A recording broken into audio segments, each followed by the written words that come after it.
into the sea. The casualties reached 15,893, and the missing was recorded at 2,553. That to make matters worse, earthquake also triggered a leak of radioactivity from the broken atomic power station. It's so terrible things. This is March 11, 1446. This is tsunami.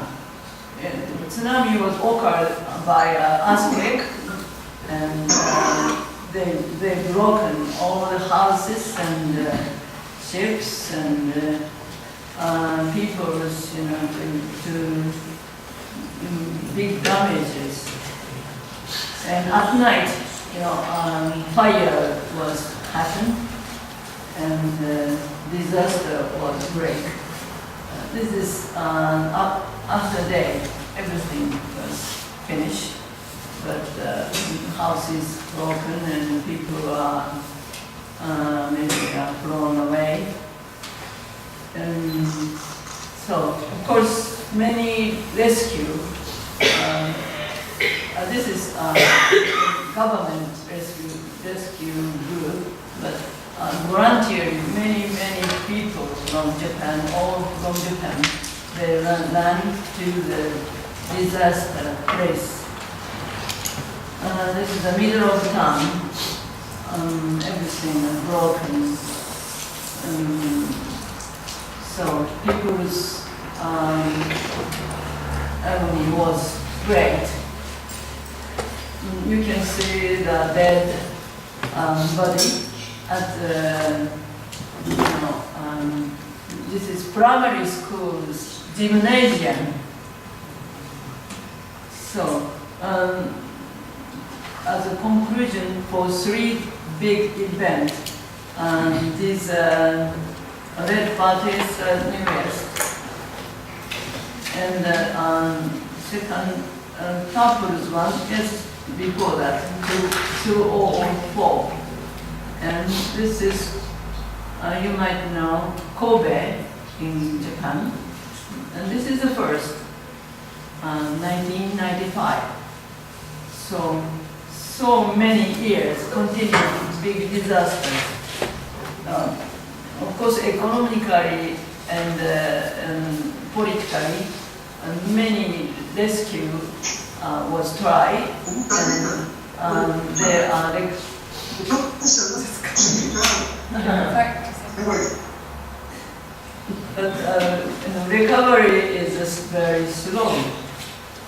And from the many kind of rescue and volunteer group, like some musicians visit the devasted place and play music, or some artists come to some exhibition and big concert, and many things are tried. But puppeteer find very good occasion, very good try to save the people from too much distress. People.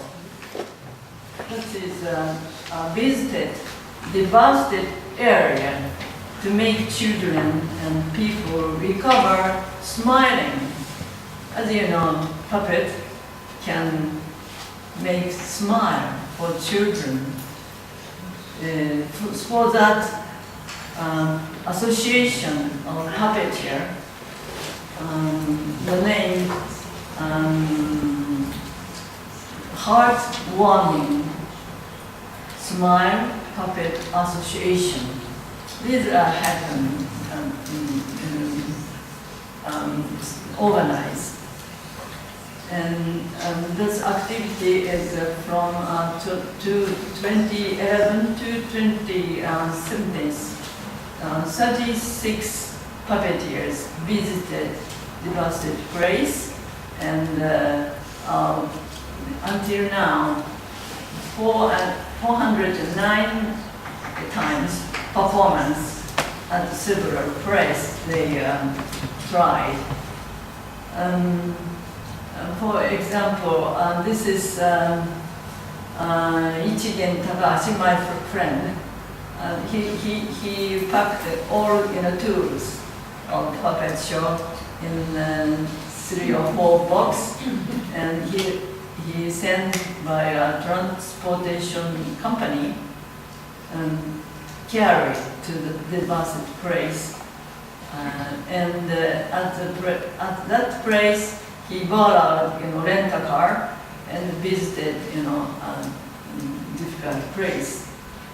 And he met nursery school or kindergarten, or sometime a senior citizen's house. This is just he performed after the praying with children. This is a mother's group to visit a nursery school, and this trying, there are many children who cannot, stay, who is so distressed, and nothing can speak. Such a children was could see, but after they said at first time the children are so distressed and difficult to speak, but after the show, puppet show, they can remember smiling, and somehow they could speak to next person. So puppeteers had a great confidence and invite many members and continue to visit these places. This is called Wake-chan. She's so honest to associate with children. This is a senior house visiting to the senior people. And look at this puppeteer himself enjoying to communicate with distressed people. And so that only visiting and performing puppet show, but also this group tried to make a workshop, inviting just ordinary people to make, voluntarily make a puppet. And with this puppeteer visit the Bastet place, and they give the puppet for the children to perform, maybe remembering the puppet show, and try themselves to play with puppet and speak their feeling or their interest. And anyway, they are finding their identity again. But it is not easy to voluntarily to visit very far away. This association is a member is from Hokkaido to Hokkaido is a north place, and south Kyushu, so many places. From there to visit the Bastet place, it takes much money for transportation and everything.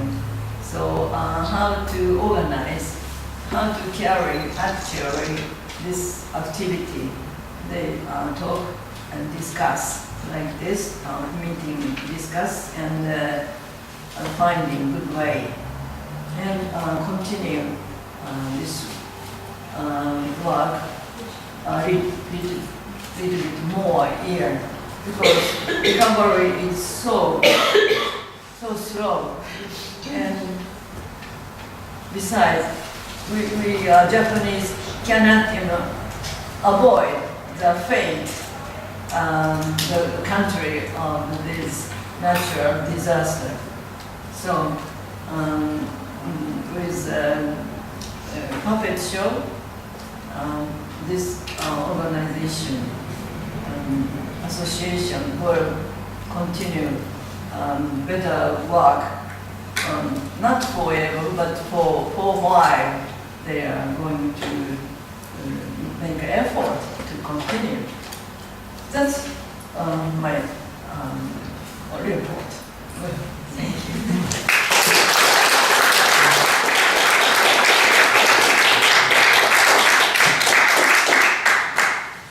you. We might just take the votes. Yeah. This case study,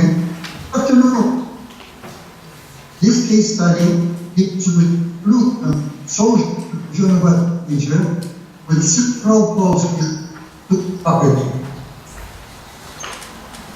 The fundamental principles guide this study are following. The special education plan of breastfeeding active children and teenagers with special needs considers the as a psychic being able to assess activity whatever is intellectual, moral, social, or emotional condition. This can be achieved through arts that develop imagination, divergent thinking, self-expression, social inclusion, intuitive thinking, improve self-esteem, communication, vocabulary, and coordination. Art has the power to transform. It encourages will to live in expression, open opportunities to overcome limitations that the disability imposes. When people see problems on others, music and art as a whole first discover the potential. The special daycare institution, Maria Clara, located in Sorocaba, São Paulo, Brazil, takes care of 110 children from poor families with multiple disabilities, provides pre-education, history activities and therapies, as well as food and transportation. Among artistic activities, we have music, dance, materials, puppetry, of course, therapies, physio, speech, psychology. The case is referred to a 12-year-old girl, which in initial stages, when she arrived to the institution, had a diagnosis of cerebral palsy, lack of hand control, retract in right wrist, difficulties on wheels, on wheelchair and diapers, and limited cognition and difficulty with oral language. The multiple artistic approach, which we do in this institution, is basically this work music. The music teacher, Rafael Bain, teaches some to play percussion instruments and singing. And every day he goes to different class, plays his guitar, and sings to the children.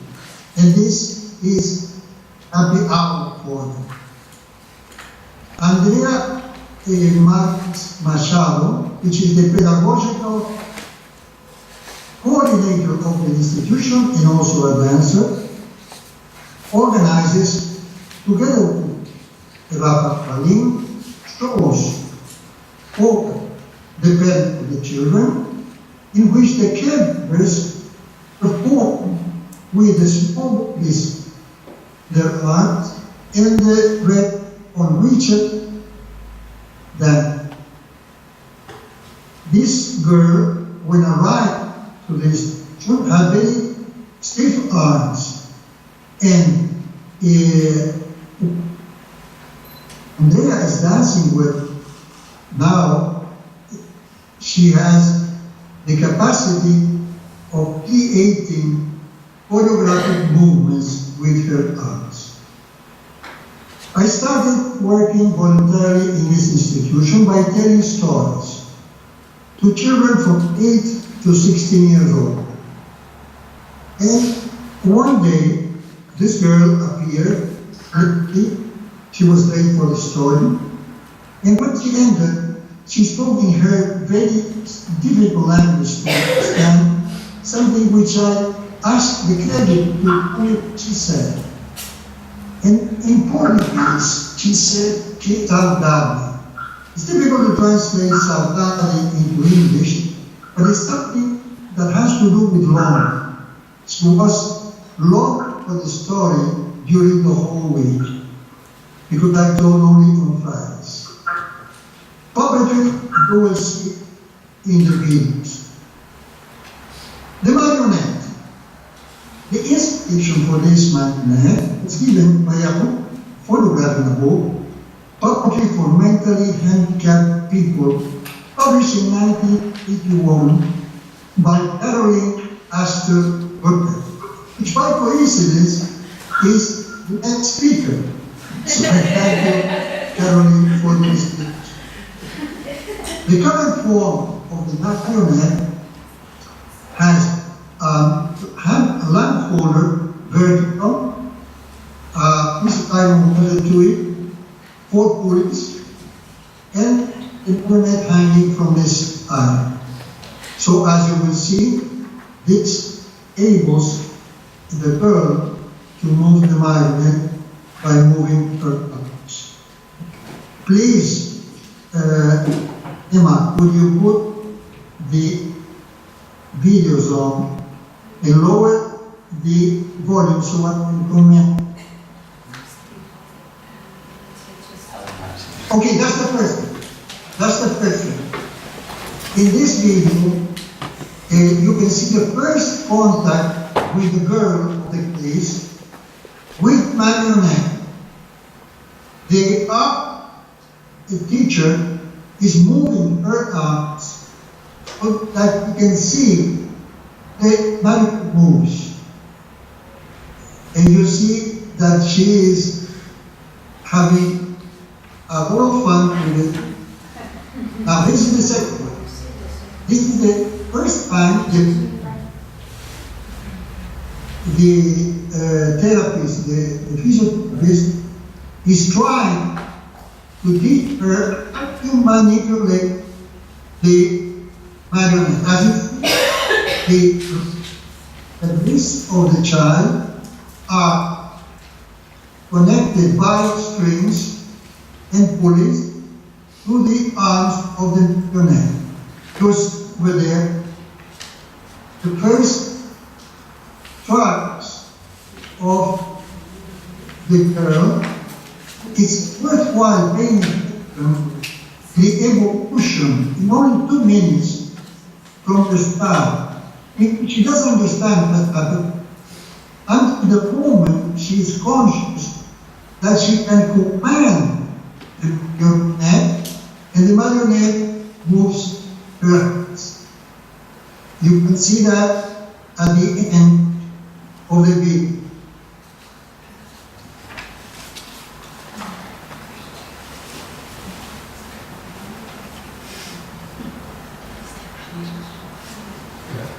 In a certain moment, she's asked you to take a picture.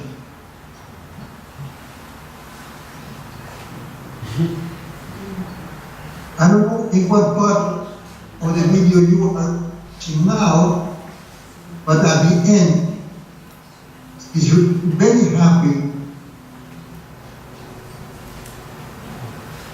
because she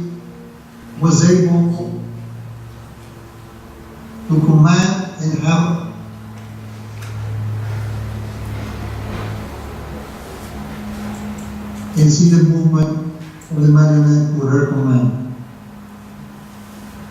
I hope you're seeing the videos okay. Are you? Emma? Okay. I will comment. Independent of what I'm saying. Good. There, Yeah. he's asking for the picture.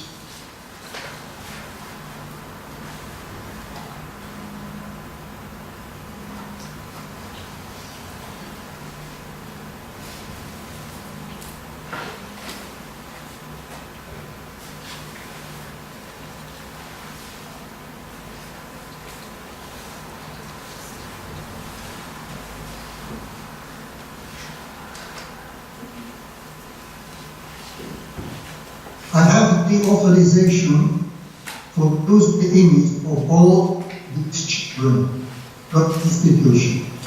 In this video, you see a child that has much more development from the cognitive point of view, and he has a lot of fun playing with the marionette.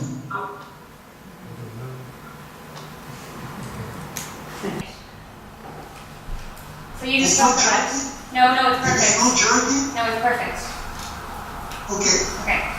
This child was born blind, and the caregiver is telling him the Aesop fable of the lion and the mouse. She's saying that that's the forest in which the lion lives. At the beginning, he was touching the finger puppets, and she was telling which was each one of them. This is the lion. Now that's the neck of the hunter.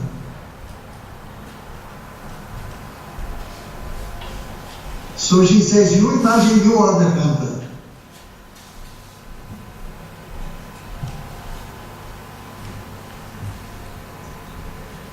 The lion goes to sleep, and the mouse goes to sleep on top of him.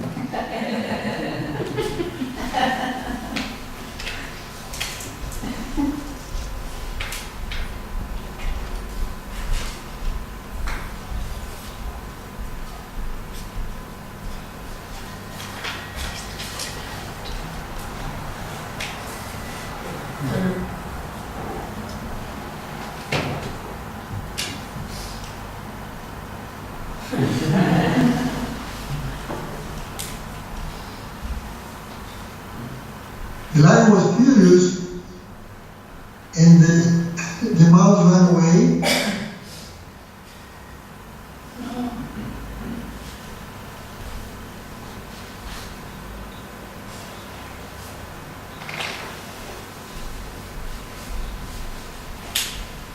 Now he is the hunter, is putting the neck of the lion.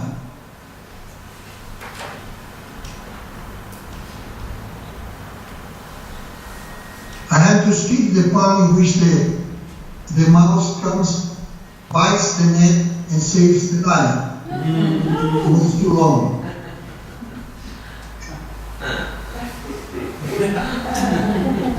But now they are good friends, and they walk together through the forest.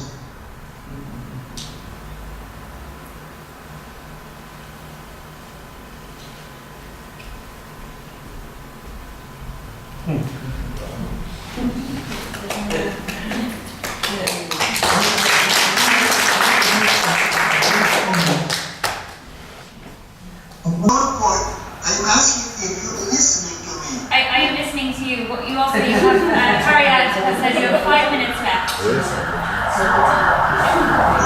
Okay. Perfect. Thank you, Oscar. The therapist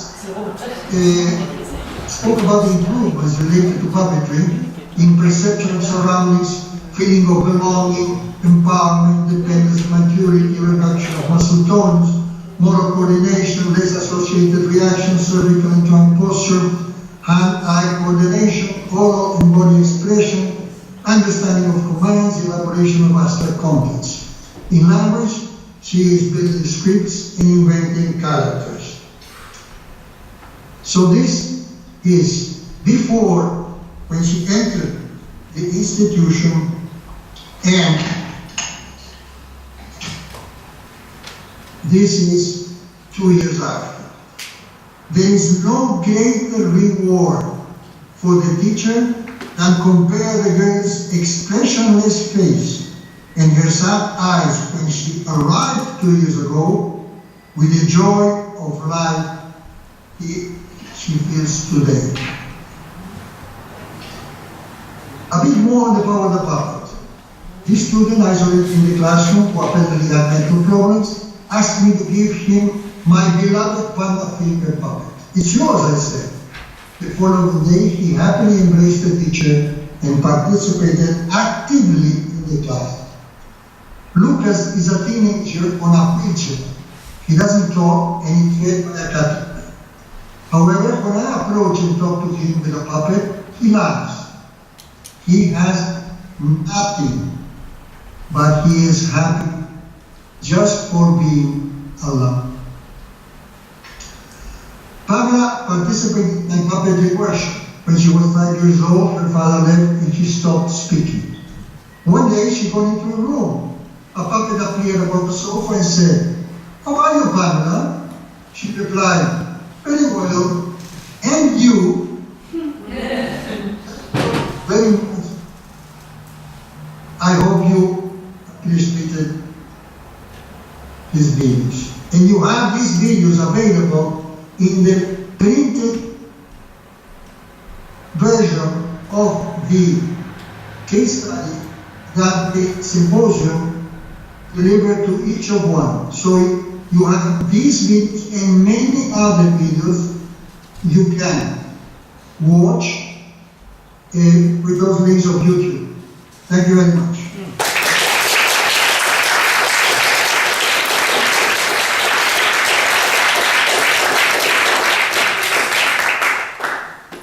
Thank you, Oscar. Famously cited in the previous presentation on puppet explosions and kinesthesia. Okay.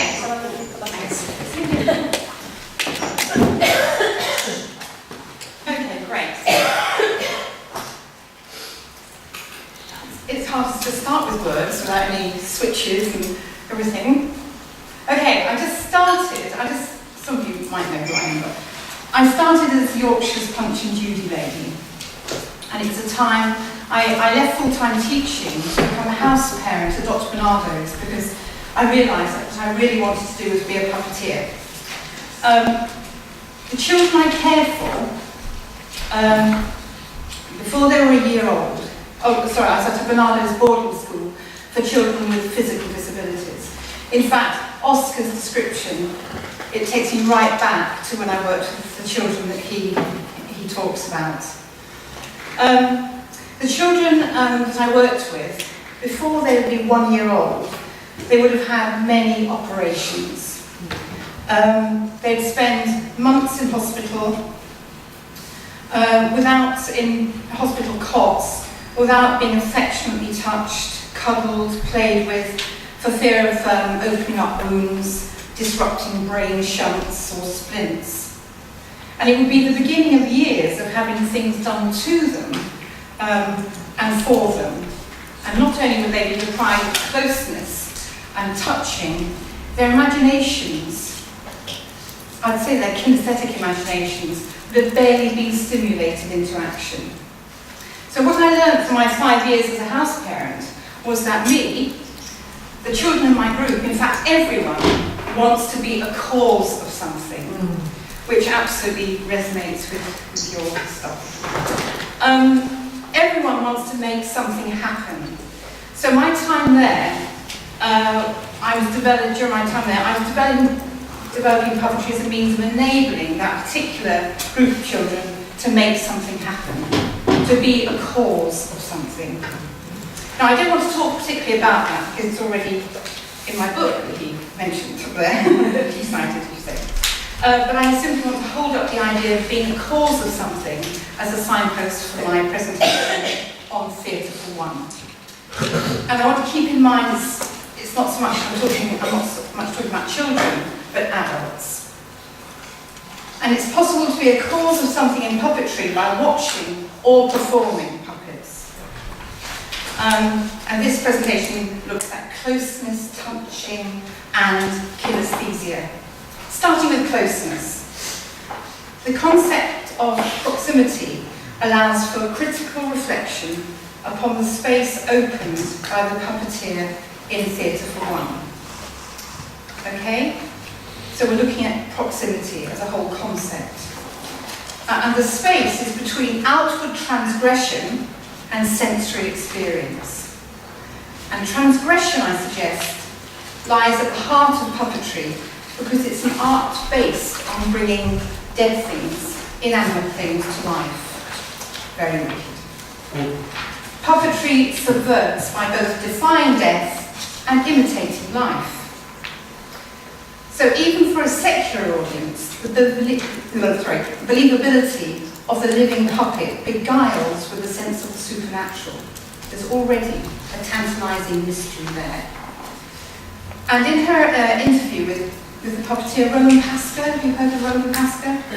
Sarah Boxer comments on the necromancy of puppetry, associated with both ancient and modern traditions of mummies and corpses being made to dance. So we're treading a very questionable area with puppets. Who said there are all these cuddly things? They might look cuddly, but underneath them there's something else. However, I would suggest that contrary to the language used, the puppet is not brought to life. It was never dead, as it lived in the first place. Therefore, transgression is only ever implied and gives away instead to playful ambiguity. And the puppet is other than alive, is other than dead, indeed perhaps undead. Puppets consist of materials that are obviously absent of life, and therefore the concept of a kind of gestural aliveness can only be accounted for in the work of the puppeteer, and not by any supposed intrinsic life in the puppet. The individual is empowered by play with puppets, and that's totally what I see my job working with any sort of world, any puppeteers. But they've got to learn to do the job. The puppeteer imprints a version of themselves into the form of the puppet, occupying it and energizing it. And it's literally seen. This was made a bit earlier by my grandma's assistant over here, because I was taking notes. So here, this is my puppet, which you'll see in the show, if you see it tomorrow. This is my puppet, and it's printed with my fingers. My body is there in this puppet.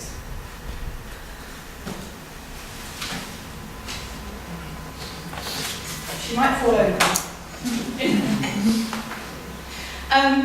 So notions of the performing body are subverted and replaced by, this is what I really love about being a puppeteer, my body is replaced by a kind of psychological vagrancy, whereby the puppeteer can enter and leave the puppet's body at will. I just love the feeling of that. Creeping around. It's in close proximity and in such a particular spatial revelation as Theatre for One, I'll show you that in a minute, that the work of the puppeteer here that I'm looking at.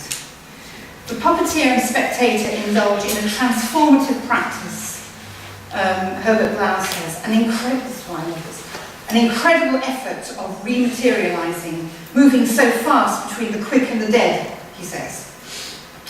The sensory experience that this affords is what gives the project of puppetry its point. The puppeteer touches with the hands, the spectators touch with the eyes. As the proximity with undeadness stimulates a depth of kinesthetic and haptic sensitivity, drawing the spectator, into a personal, lived story about the consciousness of the puppet. I'll just do that again. So the puppeteer touches with the hands. The spectator touches with the eyes, but with more than the eyes. As the proximity with undeadness stimulates a depth of kinesthetic and haptic sensitivity, drawing the spectator's personal lived story about the consciousness of the puppet. So you've got your object there, it's moving, and as a spectator, you're drawn into this. And as you're drawn into it, you start to form the consciousness of the character and his story in the puppet. Okay? It's what you do as spectators, as much as what I do as a puppeteer. Now I'll talk about my performance, which I hope some of you might see, I think, over lunchtime. It will be next door. Will I be doing it next door? Maybe next door in the hall. Oh, on the hallway, yeah, fine. It lasts 2 minutes, so you can even munch your way through it. So my space for Theatre for One is a dedicated structure on wheels, and it's got its platform there. And the spectator comes and stands under this, and I'm standing the other side. Like so, okay? It's completely visible. The thing about Theatre for One, it's got to sort of have a question mark. People can think, what's going on there? And at festivals, there are queues around the block. People queuing up to see Theatre for One. Yes, yeah, go ahead.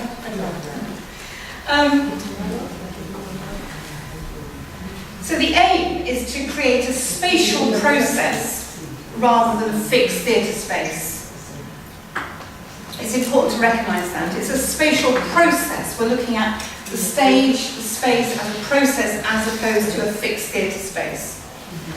And increasingly, I want this performative space that explains itself visually and physically.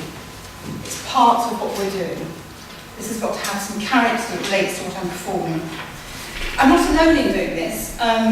I'm very much inspired by a Japanese female dramatic performance called Masume Jojuru, to whom the public space of theatre buildings was actually forbidden by morality laws a long time ago, in 1629. But these entertainers, who included puppeteers, were forced out into the only licensed premises, which are in the pleasure district of Edo. And where they had to, this is what's important, they had to redefine their theatre spatially. Where were they going to perform? How were they going to perform? And Elizabeth Gross, she would say, the space became a facilitator of flows rather than the container of fixtures. Luce Irigaray, she asked a question about what kind of space may a woman inhabit.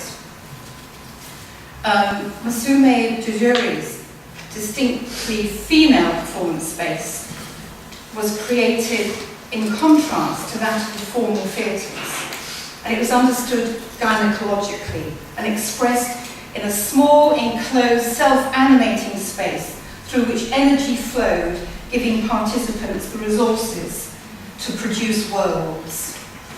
That's the idea, isn't it? Thank you, architects. To produce worlds, which isn't that what we do as puppeteers? We produce worlds that people look in, they're drawn into the characters, and so on. Okay, so I made my piece. This is not the puppeteer for it, as I say, my glamorous assistant made this one. But my piece is called The Little Burlesque Dancer. And as a host, I invite each person to see the show. I say, what's your name? And I say their name, and I say hello, whoever you are. And then I give my name, and then I tell them about the show. They go in there, and I go that end, and I make people feel at home, because adults can be quite inhibited, even though they're queuing up, but they're still and I tell them that when the lights go on inside, just see if I can find my little switch. No, it's not there. Just this. When the lights go on inside, that's the beginning of the show. You'll have to come tomorrow and see me switch the lights on. And at the end of the show, the lights go off, then you know that the show's over. I'm not very good at endings, so I have to have something like the end written up. Okay. And there's a lump of clay which I model in between, and it's kind of stretchy plasticine, so it actually moves and. Hello, Oscar. So the idea is that the character can move.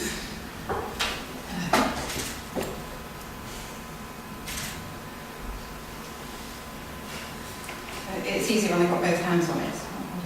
So that's the figure.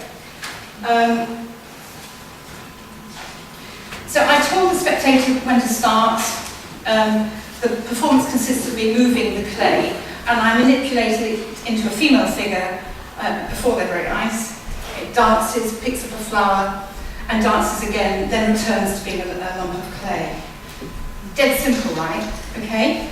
And then when I did this at another conference, I asked for feedback, anonymous feedback, and people wrote notes and put them in a pocket thing that is down there.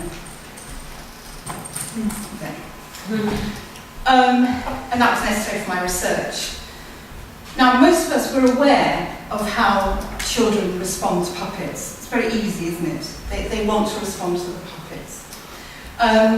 But I was really amazed at how these adults responded to something which was very, compared with some things, very unpuppety. It was just my hands operating the clay.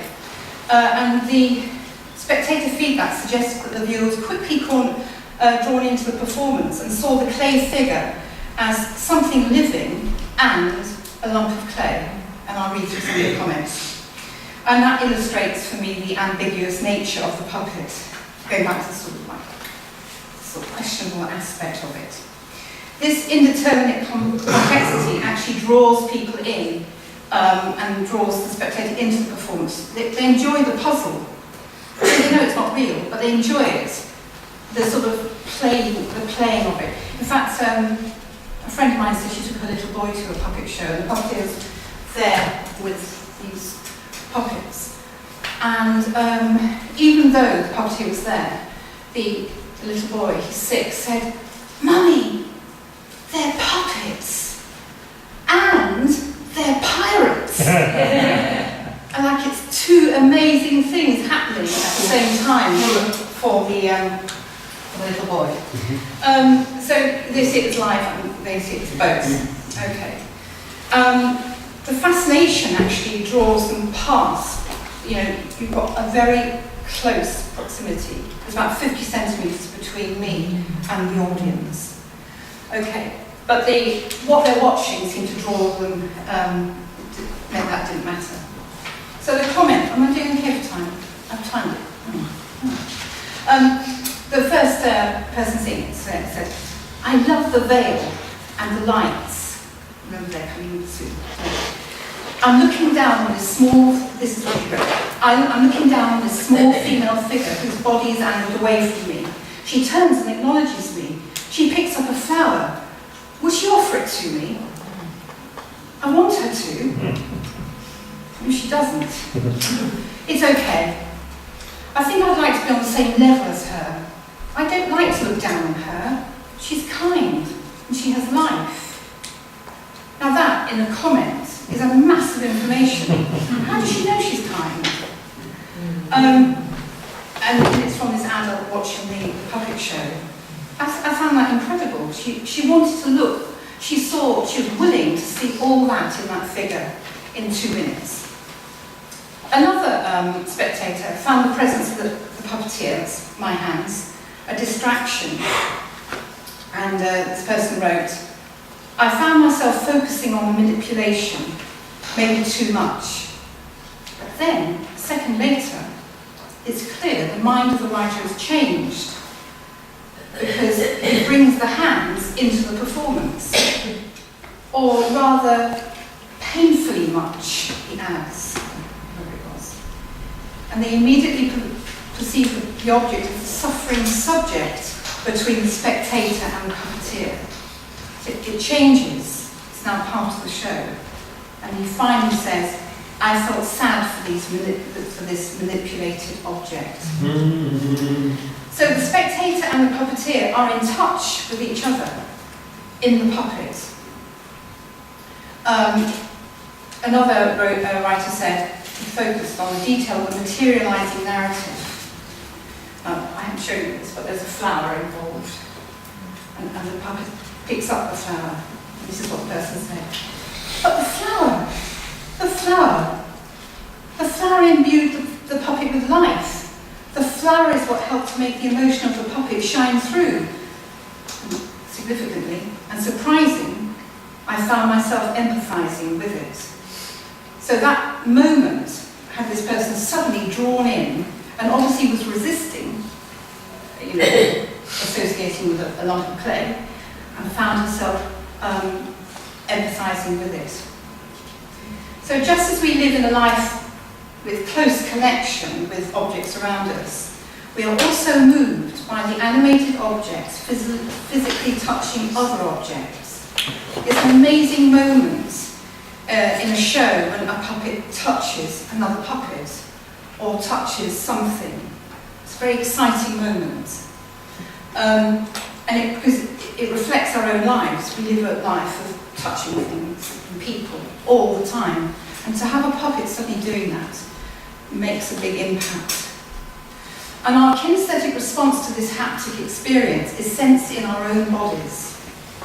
That's how we find it, that's how we feel it. The ability, there are things happening in the ability to inhabit a place and host a guest. It's very much at the heart of Theatre for One. But something else is happening. And given this, the aim is to draw closer and collapse the formal distance between the spectator and the puppeteer. So that's the idea. And this is what we're doing in all puppet shows. We're collapsing the distance. We're bringing people closer through the puppet. And the inevitable tension for one spectator needs to be allayed, and I've explained this about in the invitation to watch. And secondly, there's the mediation by the object.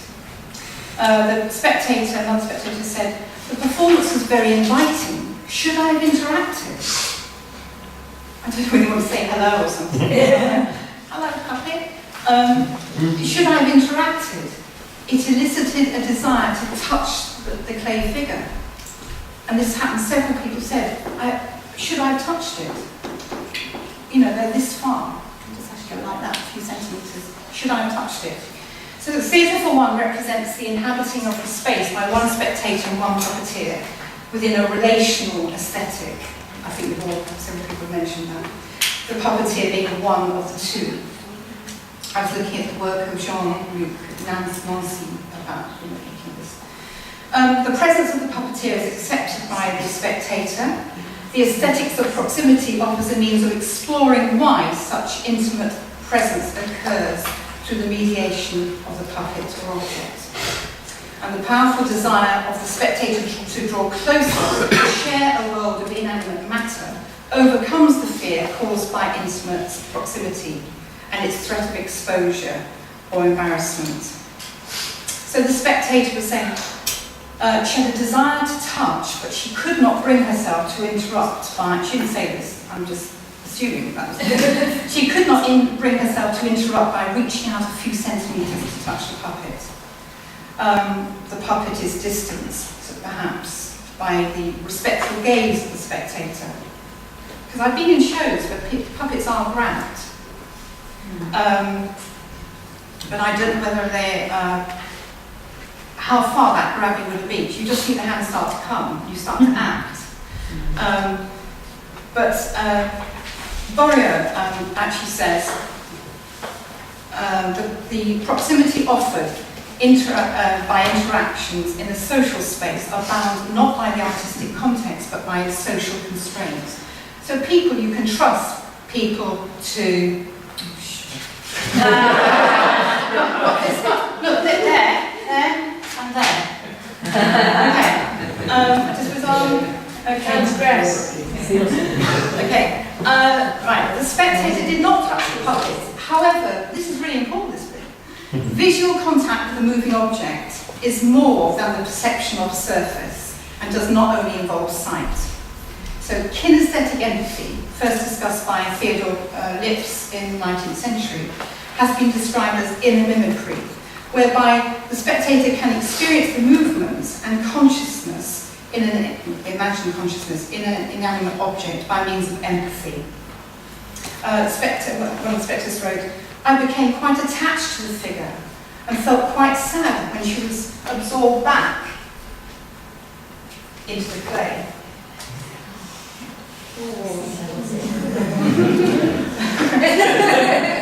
As a puppeteer, in the unique proximity of Theatre for One, performance is not to, but with the spectator. Both the puppeteer and the spectator are a cause of the performance happening. And although we talk about watching and seeing, we perceive through all of our senses. The greatest desire that the spectator has is to touch the puppet as an expression of their deeper sensory experience in proximity with another. That's puppeteer. And it's the response to the physical offer of access to something creatively original by the puppeteer that makes that happen. So I think to describe Theatre for One, it's a coincidence of two strangers. It's the meeting of two strangers. I like the word coincidence. The spectator and the puppeteer experience an active being together. We are in proximity, in touch with ourselves and each other, and each of us is an original in a world made present. Thank you very much.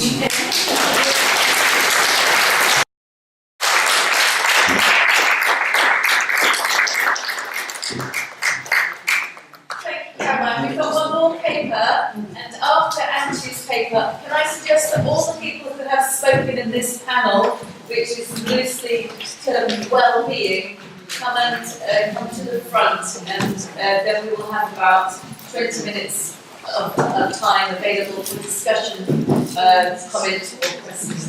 But before that, we've got one more paper by Antje Lehner from Halle in Eastern Germany, talking about therapeutic in Germany.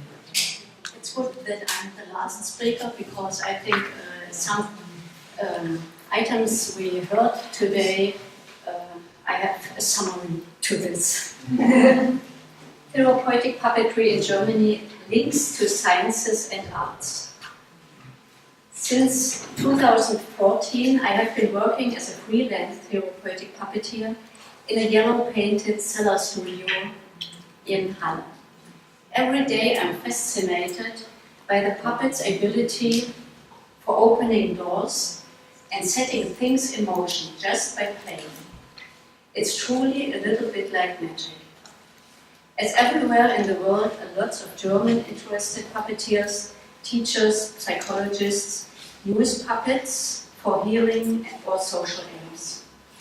In the DGTP, our professional union, you find them all. As freelancer, there are occasional and speech therapists, psychologists, and non-medical practitioners. They can be paid by the Health Fund. The other possibility is a contract with a youth welfare office or private clients.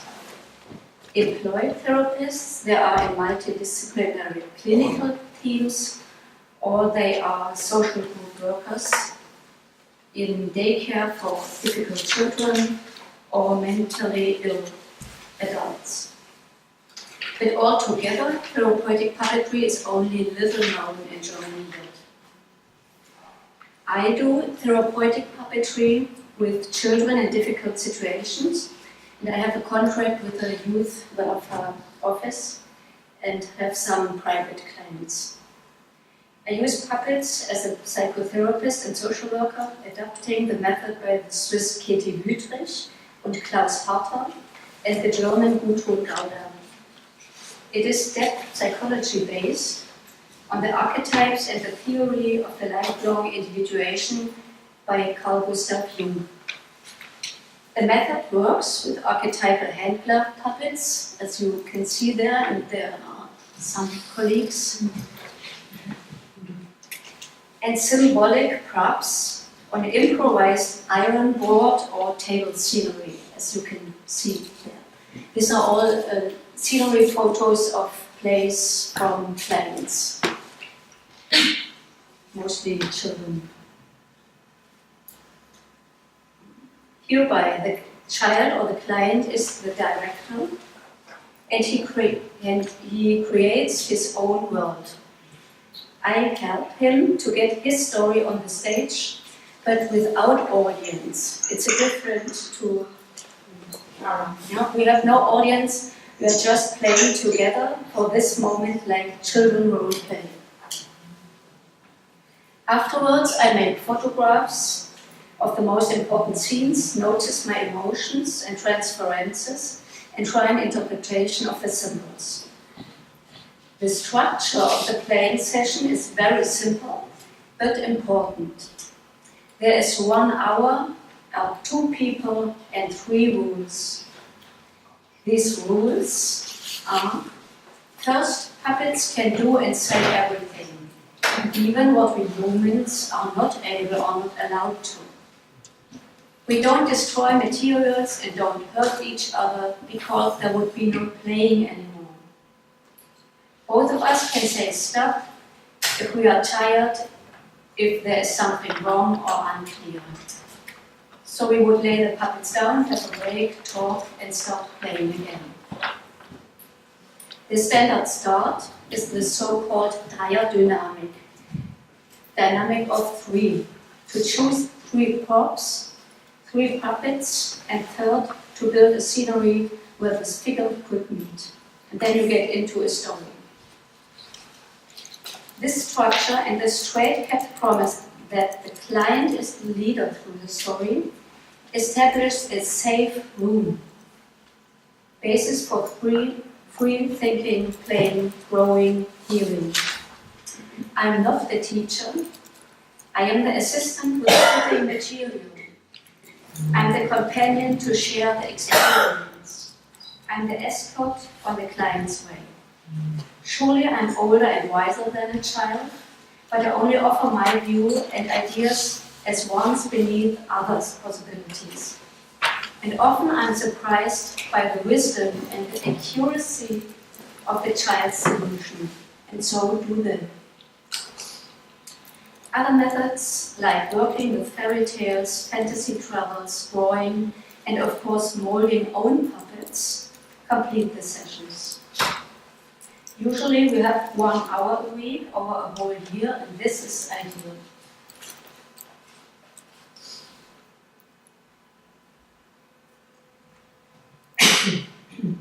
If you not only want to adore the magic, but want to use it as a craft, you have to catch the puzzle pieces and explore their outlines. For the therapeutic puppetry, I found them in performing arts sciences, dramaturgy, semiotics, culture theory, pedagogy, play science, developmental psychology, attachment theory, studies and interpretations of fairy tales, neurobiology, trauma pedagogy, systemic and other therapeutical approaches, and last but not least, my personal studies of behavior and relationships. So let's have a look at some of these pieces. Performing arts. Artists know about storytelling by pictures. You can find an image for every unthinkable circumstance. If it is well designed, this image is authentically true, felt in the inner. Puppetry sets a distance safe in the outer. And these are 2 items to work with: safety and real emotions. They are needed for changing impulses. For me as a theater scientist, puppet theater is a kind of performing arts. You have a stage. Where is the stage? The stage. You have a stage at the exponated place for the agreement between artist and audience. There will be shown something meaningful. The special sign language is constituted through the animated object, the puppet. The puppet can be an art object itself, but the bearing thing is the enlivenment of that material as a sign of a live human being. Therapeutical puppetry uses the moved puppet more as a mask, as a material shield, like a toy. That's why the art of enlivenment is not our task, but we use the physicalness and the meaningfulness as well. So if you want, the client is the actor, the director and his own audience. He produces images full of individual meaning and receives it himself. Play theory. Therapeutical puppetry uses play as a low-level door opener. With enthusiasm, I can tell the parents what their grandiose child has been acting. I show the photos, what I clarified with the child before. Parents can be proud and are not blamed like mostly of the speeches about their family. But surely the parents read the message in these photos, like you can see, more clearly than me.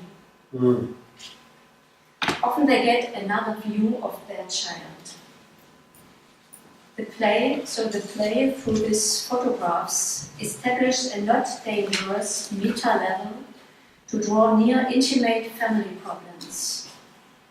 Parents are thawing by these pictures and ask, what can we do?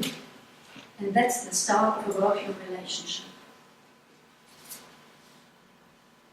Playing is the natural children's way to integrate phenomena of the outer objective world into one's undescribed brain.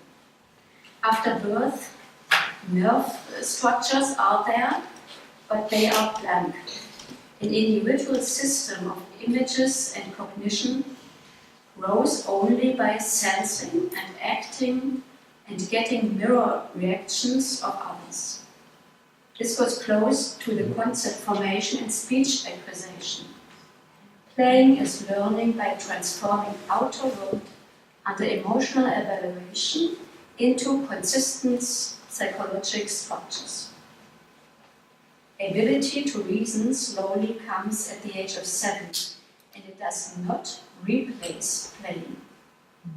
Play is not only the nice amusement without any goal, it is the constituting human way of learning and getting the world inside. For young children, it is the only way of expressing and understanding. It is determined by egocentric thinking and animism. This perfectly fits puppetry. So puppet playing and story improvising brings diagnostic information about the child's view and has a direct influence on its further vision of life. Puppetry is a laboratory. Role-playing consists of acting as if in a safe room with lower consequences. Social learning by models is possible as well as emotional greening. Fantasy and emotions fire and focus attention. Acted contents is symbolized, intensified by the creative expression of the puppets. Here is another difference to the theater. Theater puppets are made for a certain drama with special dramaturgical efforts, banished into material. The therapeutical puppet plays different figures. It is a real actor. So if you would take these puppets, they have to play different figures.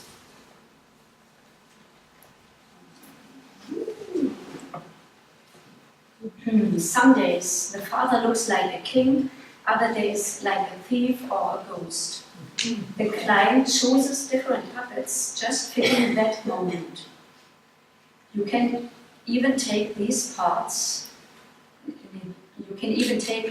as parts of one personality. Otherwise, the same puppet can figure different characters. My grandma puppet has been a witch too. Later we can imagine what to do with a witch and find a solution. Always under the cover of a played story. Here the puppet as a substitute gets its task. We don't have to leave that toy material shelter and still do a hard work.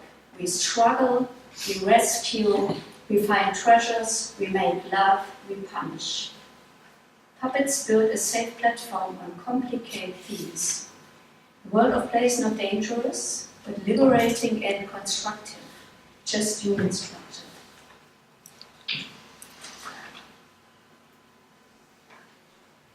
Trauma pedagogy. During the last years, trauma therapy laid more attention on stabilization of the client than on the confrontation as main goal. This stabilization can be done by everyone engaged, empathizing, and aware. Therefore, trauma pedagogy spreads this knowledge of a few important points. Make the difference between past and present clear and perceptible. Be here and now with every cell. Physical actions and concentrating tasks are useful. Explain to the brain what happened to the feelings and thinkings in time of shock and suffering. Meta-level speaking and structures are useful. Make a distance to the event. Pictures and humor are useful. I tried it and it was 20 minutes. Give the client control back, which he lost in time of powerlessness, and give him possibility to decide and accept this. Transparency and visible actions are useful. Give a fundament when pondering, get feet on the ground. Constructive and developing things are useful. Given a live example of predictable and truthful relationship. Security, attention, and fairness are useful. Brain cannot make emotional difference between memories and imaginations. Actively self-made kindly images are useful. Make new experiences beside older, new matters and fantasy are useful. So total the useful facts and you have puppetry. Attachment theory.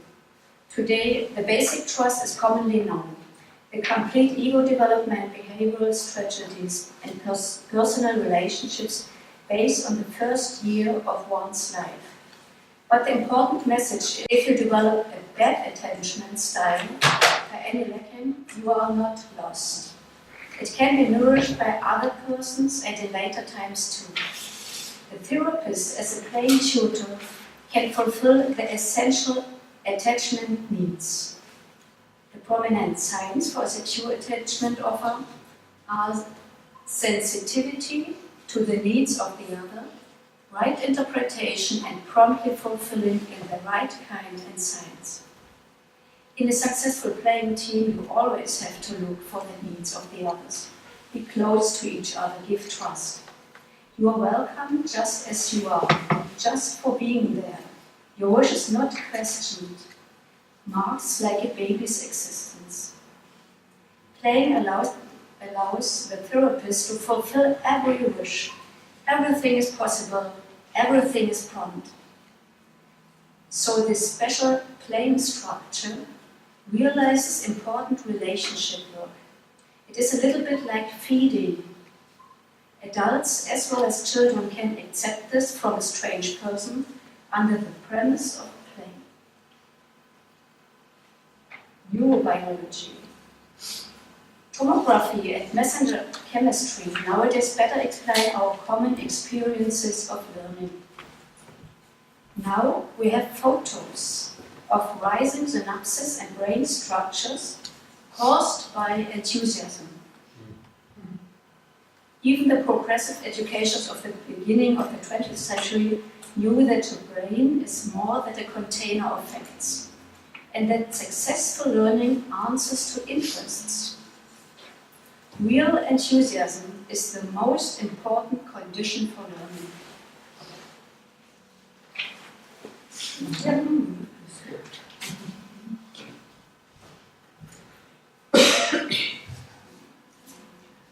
So puppetry is chemistry and cell racing at last. And that is an important argument to all the ambitious school parents.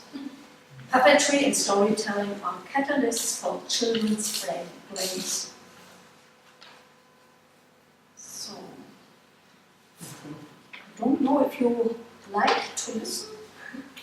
I have some dramaturgy facts and psychotherapy. Can I take 2 minutes? Fairy tale studies and dramaturgy. My experiences tell that the most improvised stories show a dramaturgical story too. Starting, upsetting, further and further, who else comes, what happens, what does the end looks like. Every of these points needs a decision of the client.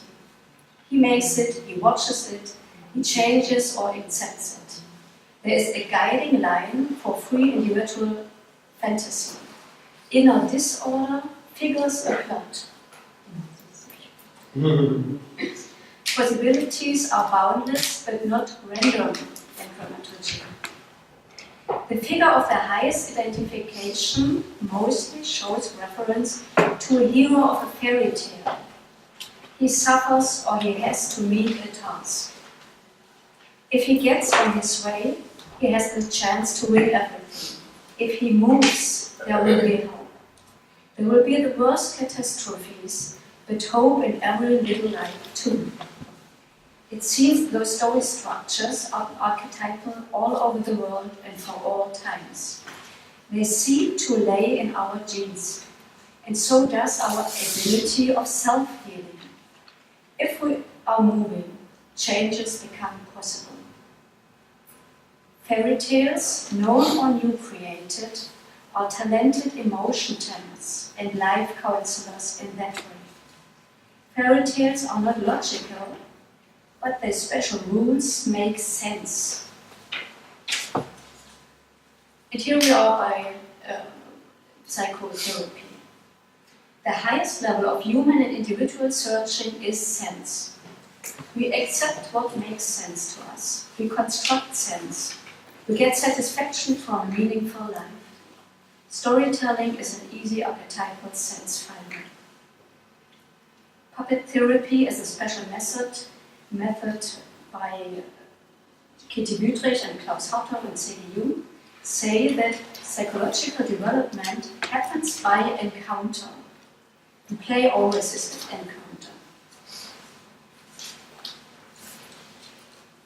Emotional ripening does not depend on the age or the mental possibilities, and it can ripen retroactive.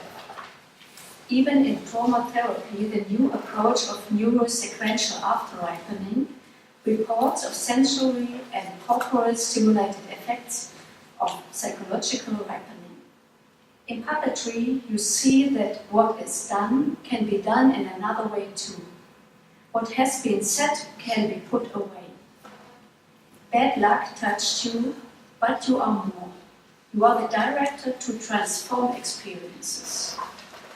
No medium gives a better hothouse than play, intense by puppetry, sheltered symbolic distance, intentional free play, concretely acting, emotional guided, completely under self-control, opening and constructing spaces, creating sense.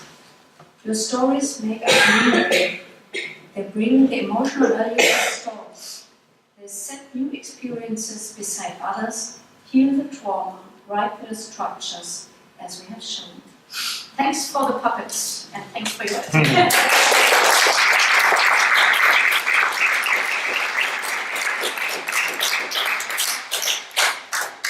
Thank you, Angie. Could everyone who has presented this afternoon, please come down to the front and we've got maybe 20 minutes to ask questions, etc.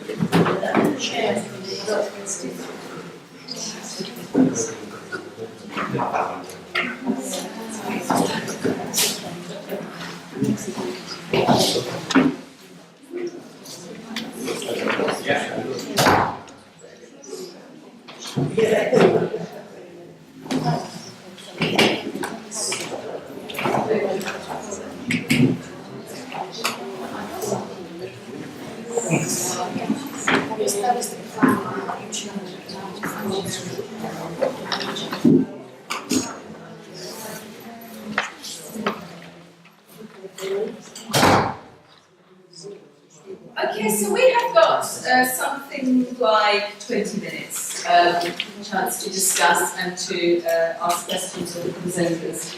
As they were talking, I just wrote down a couple of notes just to kick off really.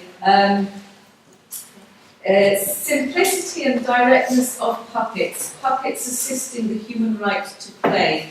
Do puppets enable people to self-define? Puppet therapy enables expression of trauma, puppetry as disaster relief, puppetry to enable child development, exploration of the undead, puppetry as means to be in connection, play and puppetry to discover internal processes. And as I wrote that last note, which was during when Antje was speaking, I just thought one theme in particular seemed consistent throughout these presentations, which was that in many different ways, puppetry materializes and visualizes internal processes that cannot easily be articulated in words. So my question, just to kick us off, is, shall we banish words? I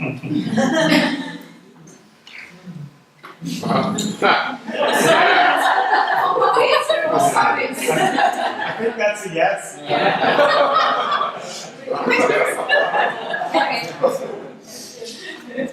Do we need, in all of these needs of processes whereby either we're self-defining things that we don't know already, or we are working through things that are existing as trauma or as just life processes, and they seem very strong in these, as said by many people this afternoon, when words are not used. I'll start us off. I mean, Yes, that's let's really start. fascinating. Gary, ¿puedes traducir una palabra para mí? La pregunta solo cortito.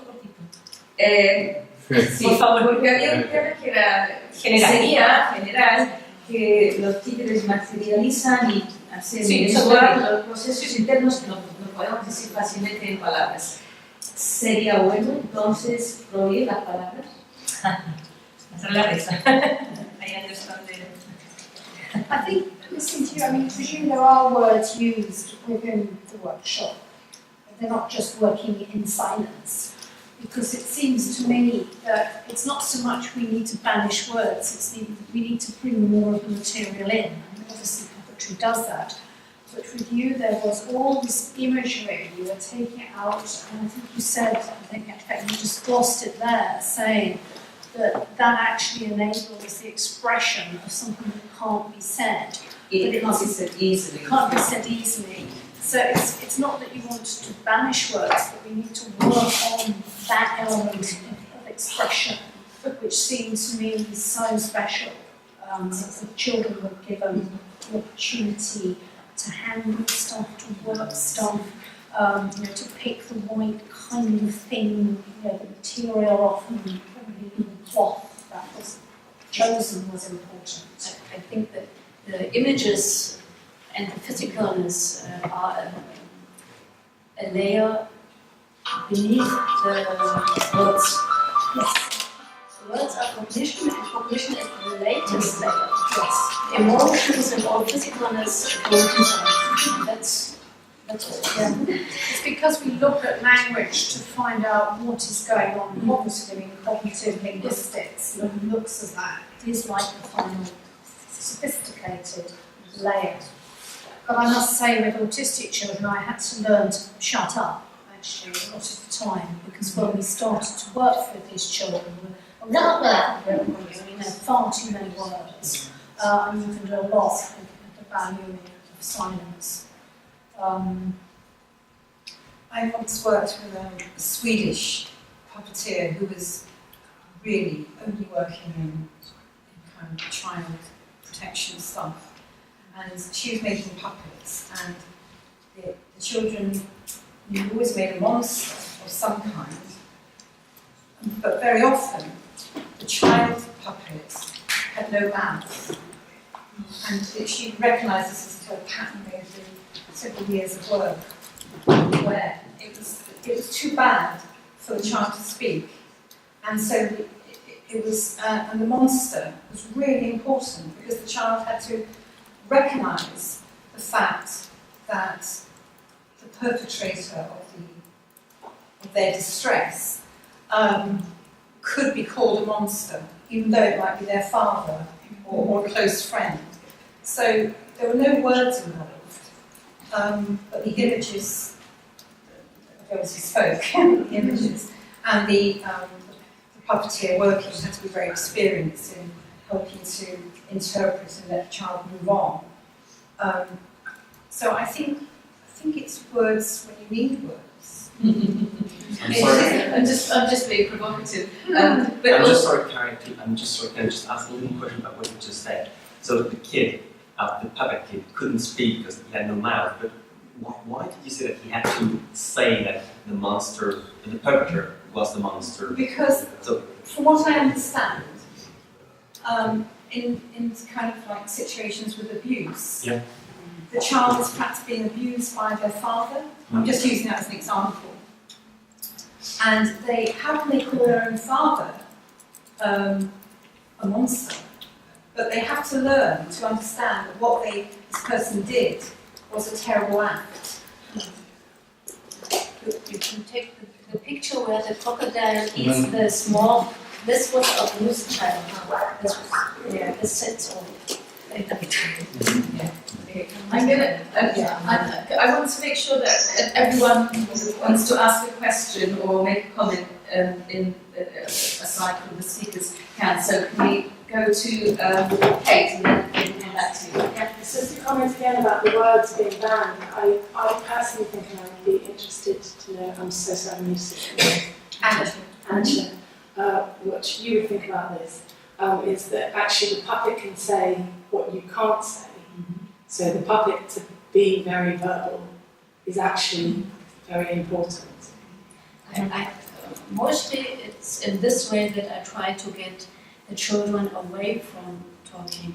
They come to me and talk, blah, blah, blah, blah, everything you see, blah, blah, blah. And then I say, I have to see it. Let's play it, let's make it. And then you can use words as a shield too.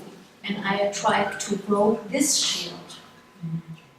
If they have to decide what shall I take now, which puppet is it, then it gets more clear and they get an emotion, words out of emotions. If this figure is playing and then speaks, it has a completely other meaning than the child speaking. Even There are other words. Yeah, that's very interesting. And other levels. Sort of doesn't have to be a great long soliloquy, but just being able to say no, or I don't like that, or that kind of level of the things, that sort of secondary voice thing, maybe. It's just But if really the puppet is talking, then it is another thing than the child or the client is talking. Yes. Can I say, when I was asked several times by physiotherapists to go and use puppets with their clients, so I sort of started very early on developing an understanding of what it means to physically operate a puppet. So I was very, with Oscar's contribution, I was very aware of that. When I saw the child in the physio unit, I thought, yes, I know that. I know what it means when you physically operate a puppet, how it releases you emotionally. And it's too much to talk about now, but it's really important, I think, when we talk about words, in fact, well, what comes before the words? It is something to do with how we are kinesthetically engaged with the world, how much we've been touched and cuddled and stroked, and how you learn to see movements in different ways. And when Oscar talked about the wheelchair dancing, I thought, yeah, I know that so well. That scenario of wheelchair dancing. I did 5 years of wheelchair dancing. Only I was around, I was actually walking around. It was so important that the children learnt to move. And very early experiences of children who were completely sort of scrunched up through brain damage, and how one of them just came to life when she was operating a puppet. This arm that never moved was suddenly there, working, because physically that was her response. She was able to respond to the excitement of the puppet. And in the same show, there are children who spoke, who never really spoke. So it's kind of an unlocking. I think just getting back to, banning words is right on the surface, but really getting back to what the puppet does in liberating somebody and enabling them, and enabling somebody to pour out their words. Yeah. But it comes from the physical release first, I suggest. Are there more questions? Okay. You want to say something very quickly? I don't think we should get rid of any forms of communication, but I think the problem is how we privilege certain forms of communication. And we privilege words, and being articulate gives us power. And I found this afternoon very interesting. So, and how we privilege certain things. So do we privilege therapy over play? Do we call it therapy because we call it play? The epistemic structures and hierarchies that we are playing with them, we are participating in them, so we're perpetuating them as well. So I want to question that. Is if people are creating and are being assisted to create and to play, then why, I question the medical model. I think that when we go there again, then what we're doing is we're doing it because it brings an epistemic power and hierarchy with it. And I wonder how we resist that. But that is, we don't get rid of words. We know that they are a meagre form of communication, but they bring power. There is a power discourse in that. Thank you. Stephanie. What I wanted to say links really nicely with your comment. But I would like to thank everybody for this very inspiring afternoon. So what I do is I do bedside theatre performances for children in hospitals, and we use puppets. So many of the things that you presented and we discussed kind of draw back to my question: what do we do with children in particular? Is it with a therapeutic potential or with a therapeutic intention? What is that we call as therapy? Some of your approaches and practices sound more educational than others. You use it as an educational tool, you use puppets as a therapeutic tool, you use puppets as entertainment.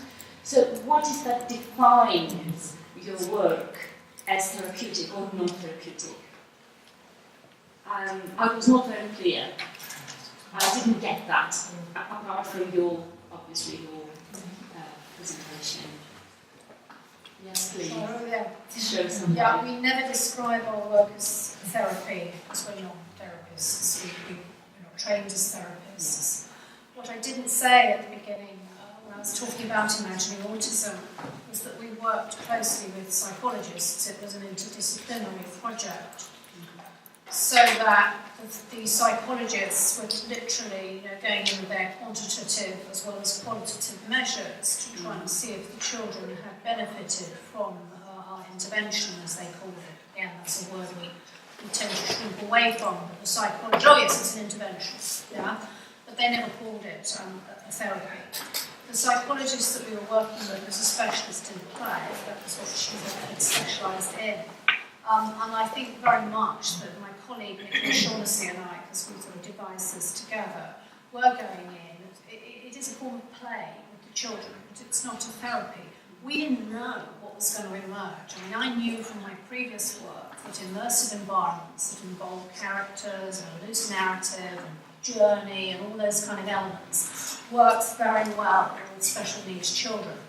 I hadn't worked specifically with autistic children before with that company. I probably had, but not realised it at that time. I hadn't got an autistic child. This was the 1980s. I didn't know anything about autism. Very few people did. So I probably did work with autistic children, but hadn't known it. Then, when we did Imagining Autism, obviously I knew a lot more because of my own son, and I thought, I bet those methods will work. But they're basically play-based, and we didn't know what to expect. I certainly didn't go out of my way with Kate and there, say, all right, I'm going to get her involved in a talk with a bird, and this is going to increase her theory of mind. All that kind of analysis came afterwards. So it was more like an evolving process, a journey rather than... Very much a journey. I mean, to me, therapy smacks more of a kind of psychoanalysis and all those kind of, that sort of background, and I don't know anything about that. Certainly. It's the expectations and the promises that we make to the people we work with, if we're going to resolve any of their unresolved issues or not. I know it's a very grey area, but I'm just throwing this into the discussion for people to think about it for tomorrow as well. I'm certainly not offering any kind of cure for autism or anything like that. It doesn't exist. It's increasing well-being. We've got 5 minutes more of questions. We can continue tomorrow. But is there anyone who wants to ask a specific thing to any specific member of the panel who spoke today? David? Sorry, yes, I'd like to ask Andrea about some of the conclusions she drew, or she expressed about the effect of the puppets on the people that participated.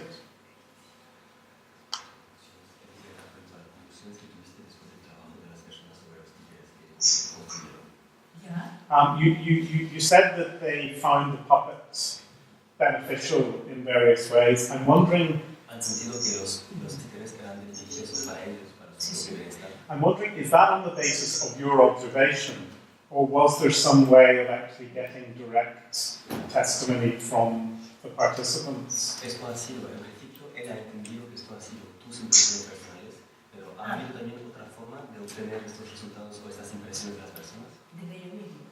Sí, de ellos mismos.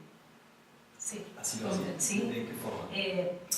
Si es que las observaciones son yo de nosotros como grupo o de los participantes. Sí, quería saber si había algo que venía directamente de los participantes. Sí. Bueno, terminados los talleres, workshops, y dentro del proceso se hace un registro. So there is like commentaries tanto de entrevistas como de registro audiovisual. So there is audiovisual documents, and there's also an interview. Donde ellos van narrando el proceso. Where people can tell that everything that happened during the process. No, entiendo la pregunta, es muy importante. I understand that your question was very important. No, it's important data. Sí, y donde ellos van explicando cuál ha sido para ellos el proceso de transformación dentro de la experiencia de construcción del muñeco. So they tell what has been their experience during the building of the puppet, the construction of the puppet. Y en la mayoría de los casos, si es que no todos, And in almost all the cases, majority of the cases, se coinciden que el silencio, I'm sorry? se coinciden Oh, they agree on the fact that the silence, que la propuesta del silencio, the trabajar en silencio, the fact of working in silence. el trabajo grupal. ¿Pero esto les parece bien eso? Sí, okay. voy a So decir. what they find beneficial to them was the fact that they worked in silence, El silencio, the el fact that trabajo they en worked grupo in group, y la posibilidad de verbalizar corporalmente and the possibility to verbalize, to express through the body. ha transformado su realidad sobre sí mismo y lo que ellos sentían de su trabajo. So all those aspects have transformed their vision of what happened to themselves and their feelings about what happened to themselves. Okay. Just that you could clarify the verbalized through the body. Mm-hmm. what you mean by verbalize through the body. Contarle del cuerpo, sacar afuera. So to put it out of yourself, to express it through the body and to But not to use exteriorize. Con o sin palabras, en este caso con el silencio. Without words, but in this case with the silence. Quería agregar algo más del silencio. Que She would like to speak about something else en but silence. relación a lo que preguntó Carrie. Does anyone else want to make a burning commentary or statement this evening? No? Then this will be the last. ¿Sí? ¿Está bien? Sí. Que muchas veces llegan con expectativas de que su muñeco va a hablar. They often come to the workshop with the expectation that the puppet is going to speak. Y va a contar esta historia, And the puppet is going to tell a story. ya sean ellos mismos, o un hijo, o un familiar desaparecido. The story of their story, the story of a song, the story of a relative. Y en todo este proceso de experimentar, que ellos experimentan con plásticos, con materiales, con telas, de silencio, And all this process that they go through with the fabric, with the material, with the stuff they are using in silence, y llevan ya la construcción de su muñeco, and then the final making up of the puppet, final construction of the puppet. ellos de forma personal no quieren hablar. When they get to this point, they usually decide not to speak. Entonces la expectativa era muy alta de que voy a hablar y en el proceso van descubriendo cómo el silencio les acomoda de forma no impositiva desde nosotros como una estética, sino muy ellos de silenciarse y sale el cuerpo y sale todo. So they really go through this first expectation of I'm going to tell the story through the puppet to the feeling that the best way to tell the story is not to speak, but from a really personal feeling, not just because it's an aesthetic, science aesthetic. It's really like a feeling they found. Okay, on that note, I'm going to say thank you very much again to everyone.